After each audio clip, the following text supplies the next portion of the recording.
तो है गाइस, कैसे हो आप लोग। तो स्वेयर स्टार नेक्स्ट नोवेल के एपिसोड नंबर 72 में आपका स्वागत है। तो चलिए शुरू करते हैं। तो जैसा कि अभी तक हमने पिछले एपिसोड में देखा कि यहाँ पे फाइट हो चुकी होती है और यहाँ पे लू फेंग ने भी कुछ फ्लावर्स को लूट लिया होता है और हमें लू फेंग को दिखाया जाता है जो कि अपने कल्टिवेशन के दौरान होता है। वो कहता है कि यहाँ पे ब्लड स्पिरिट फ्लावर से कंपीट करने के दौरान मेरी कई सारे स्ट्रेंथ रिवील कर दी गई है। यहाँ पे जब प्योर स्ट्रेंथ की बात करें तो वेस्टलैंड सिटी लॉर्ड मेरे ही बराबरी करते हैं, लेकिन स्पिरिट स्टार सन ने क्लियरली मेरे कई सारे टेक्निक्स को सरपास कर लिया था और मैं ये भी नहीं जानता कि आखिरकार उसकी ट्रू बॉडी कहाँ पे है और वो क्या कर सकता है, लेकिन फिर भी वो अपने ट्रू बॉडी न होने के बावजूद वो इतने ट्विक मूव्स को कर पा रहा था। और लूफी ये समझ जाता है कि यहाँ पर स्पिरिट स्टार सन बहुत ही पावरफुल था। इसके बाद लू फेंग अपने स्टोन बॉक्स को ओपन करता है जिसमें कि लू फेंग ने उसी फ्लावर्स को रखा होता है। उसके अंदर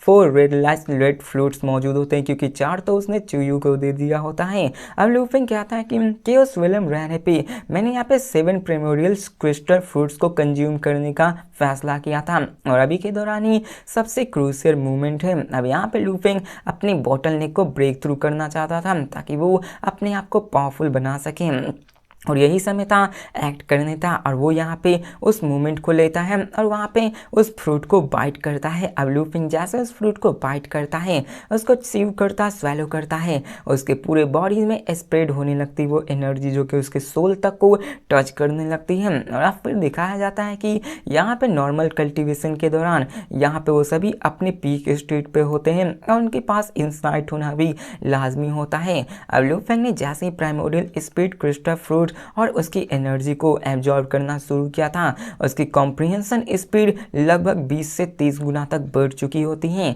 और लू फेंग उन सारे मटेरियल्स जो कि गोल्डन स्केल बीटल और बाकी केओस लेवल लाइफ फॉर्म्स की जो परफेक्ट बॉडीज होती हैं उन सबको एनालाइज और स्टडी करना शुरू कर देता है।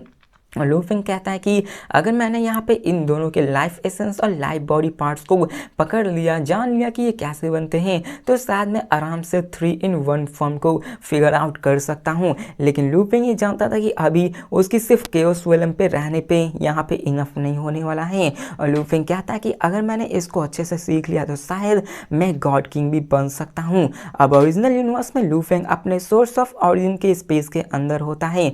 लू फेंग अपनी डिवाइन पावर अवतार से प्राइमोरियल पार्ट ऑफ लाइफ को भी फेस कर रहा होता है। लू फेंग उन सबको एब्जॉर्ब कर रहा होता है जहाँ पे वो 24 क्लाउड ड्रैगन के साथ खेल रहा होता है, मतलब उसको समझने की कोशिश कर रहा होता है। लू फेंग का मन, दिल और दिमाग सब उसी पे लगा होता है। अब लू फेंग 3 in 1 को समझने की कोशिश कर रहा होता है, साथ में अपने उसी इंफॉर्मेशन जो कि लाइफ बॉडी से निकली होती है उसको रिकॉल कर रहा होता है। और समझ लो को फिर से यहाँ पे इन सारे कल्टिवेशन में लू फेंग बिजी होता है। तो इसको मैं बकवास को साइड करके मेन पॉइंट पे आता हूँ। अब लू फेंग यहाँ पे कल्टीवेशन कर रहा था, लेकिन साथ में मोरोसा भी अपनी कल्टीवेशन स्पेस में कल्टीवेट कर रहा था स्टार टावर के अंदर। और मोरोसा बहुत ही शांति से मेडिटेट कर रहा था। इसने पूरे गोल्डन स्केल बीटल बॉडी को पूरी तरह से एब्जॉर्ब कर लिया होता है और जैसे ही वो एब्जॉर्ब करता है वो अपने ट्रू फॉर्म को रिलीज करता है जो कि बहुत ही ब्यूटीफुल फेयर स्किल बीइंग में से होता है। वो बहुत ही खूबसूरत लग रहा होता है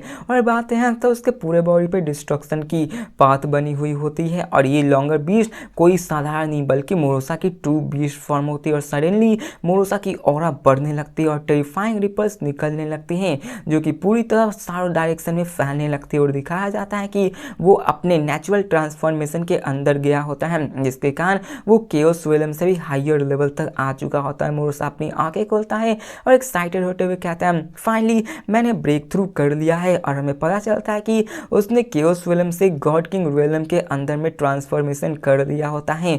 और मोरोसा कहता है कि मेरी इनर वर्ल्ड भी अब बहुत जल्दी शेप लेना शुरू हो जाएगी अपने फाइनल फॉर्म में। अब देखो वर्ल्ड बीस की जो इनर कोर होती, जो इनर वर्ल्ड होती है वो अलग अलग लेवल्स में ब्रेक थ्रू करते हैं। यहाँ पे वो अभी गॉड किंग बना था जिसके कारण उसकी जो ग्रेटेस्ट ट्रांसफॉर्मेशन इसी से पता चल रही होती है। और वो कहता है कि मैंने 80s ईरा इस ऑरिजिन कॉन्टिनेंट में बिताया, फाइनली मैं यहाँ पे गॉड किंग लेवल पे आ ही गया और मैंने यहाँ पे बहुत ही पावरफुल हो गया हूँ। ये सभी लू फेंग के दिए हुए गोल्डन स्केल बीटल बॉडी के कारण ही होता है जो कि उसे एम्परर चू ने दिया होता है।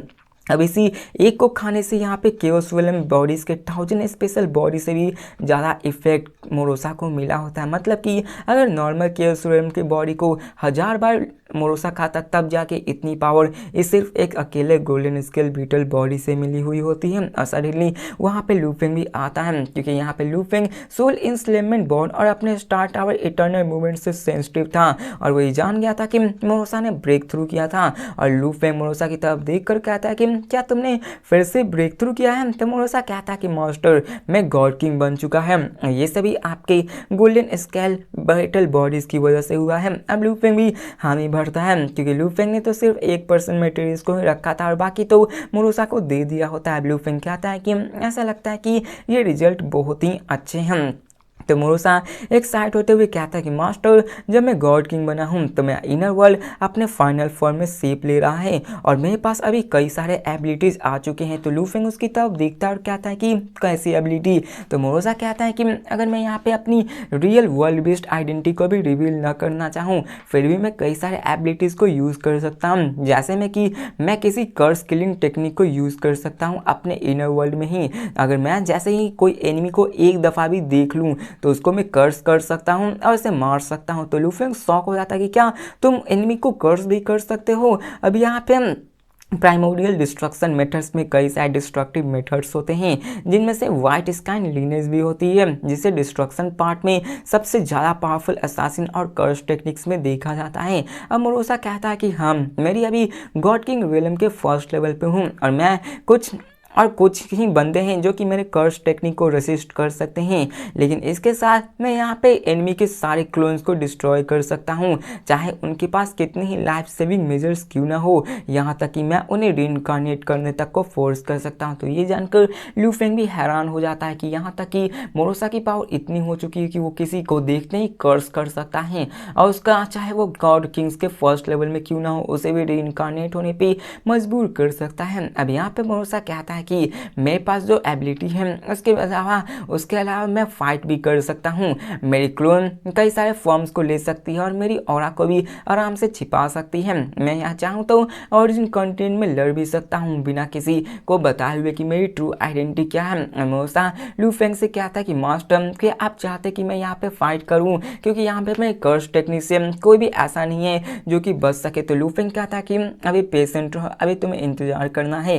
तो ये देखकर मोरोसा फ्रस्ट्रेट होने लगता है कि क्या वो गॉड किंग बन चुका है, लेकिन फिर भी उसे वेट करना होगा। तो लूफिंग कहता है कि यहाँ पे तुम्हारे क्लोन फॉर्म में 1000 चेंजेस होते हैं और तुम्हारी कर्स टेक्निक कोई भी ट्रेस को नहीं छोड़ती है, चाहे कुछ भी हो, लेकिन तुम सिर्फ अभी भी गॉड किंग रियलम के फर्स्ट लेवल में हो। यहाँ पे तुम्हें नहीं पता है कि ओरिजिन कंटिनेंट में और कितने ज़्यादा पावरफुल बेइंग मौजूद हैं, स्पेशली 2 ग्रेट एंशिएंट किंगडम में। तुम्हें पता है कि वो यहाँ पे तुम्हारे मेथड्स को जानते हैं या फिर नहीं? लूफिंग कहता है कि तुम्हारे पास काउजन इफेक्ट की पावर है, जो कि तुम past and time space trials को देख सकते हो। क्या तुम्हें सच में लगता है कि तुम उतने पावरफुल बीइंग से अपने आप को छुपा कर रख सकते हो? जिसके बाद वो कहते हैं कि उन सारे एंशिएंट बीइंग्स ने कई सारे मिस्टीरियस टेक्निक्स को देख रखा है, सभी इन चीज़ों को अच्छे से जानते हैं, अगर उन्हें पता चला तो वो आराम से ऐसा कर सकते हैं। लूफिंग मोरोसा की तरफ देख कर कहता है कि ज़्यादा ओवर कॉन्फिडेंट नहीं होना है। यहाँ पे कहता है कि फिर से कि आखिर रिस्क क्यों लेना, यहाँ पे तुम डिस्कवर हो सकते हो। ओरिजिन कंटेंट में तो सिर्फ 80s एरा ही पास हुए हैं, इतनी जल्दबाजी क्यों?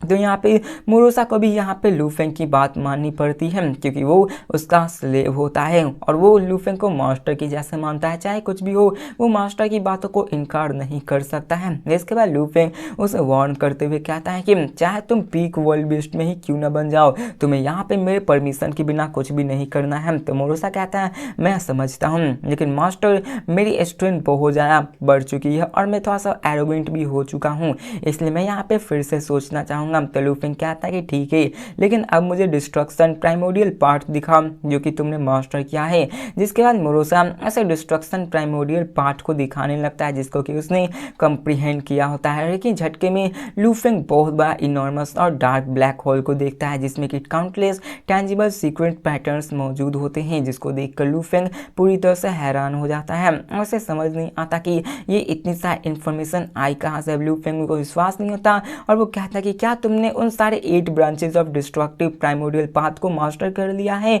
अब यहाँ पे वो जानता था कि मोरोसा की ग्रोथ बहुत ज़्यादा है, लेकिन यहाँ पे मोरोसा ने एक ही बार में ब्रेक थ्रू करने के बाद डिस्ट्रक्शन प्राइमोडियल के 8 ब्रांचेस को सीख लिया होता है, जो कि बहुत एस्टोनिशिंग होता है। और किसी नॉर्मल कल्टिवेटर्स की बात करें तो उन्हें सिर्फ एक ही ब्रांच को कल्टीवेट करना पड़ता है, वो भी मुश्किल होता है। लेकिन मोरोसा को देख रहे हो, यहाँ तो उन्हें 8 के 8 ब्रांचेस को मास्टर कर लिया होता है।